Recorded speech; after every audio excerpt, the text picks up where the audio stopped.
all the scenarios we thought of this week. All right, Evander Holyfield, 2 bites on each side. 1 piece is missing out of your plastic surgeon said. Your reaction? Well, first of all, I had to give praise to the Lord. You know, Jesus, Lord, you know, I'm still the champion. You still get the glory. And, you know, the things that happened, it didn't have to happen. You know, I was beating him, and, you know, he spit out of my mouthpiece and bit me in the ear.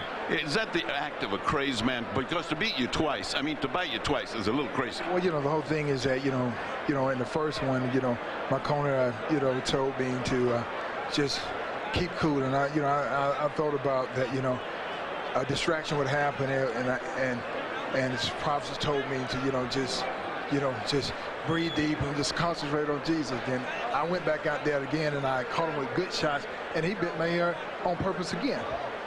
But how can he bite your ear with a mouthpiece? Spit it out and then he spit the mouthpiece out.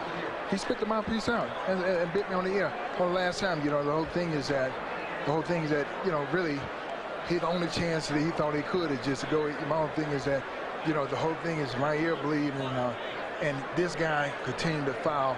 You know, I'm thankful that we have a referee like Mill Lane see the situation that this thing is intention. And, you know, it's just amazing when. Would this rule out a rematch? It's stupid to ask you right now for a rematch. This guy went and lost his marbles. Well, is a rematch possible, or are you so mad you wouldn't even think about well, that? You know, the whole thing is that, you know, I have to concentrate and I have to think, you know, I have to think about the situation. Because the big thing is to you know, rules and regulation, mandatory things. But the rules, you got to understand when a person deliberately bites you constantly and trying to break my arm, because, you know, in the corner he's just doing illegal tactics. You know, Mill Lane said, you don't break.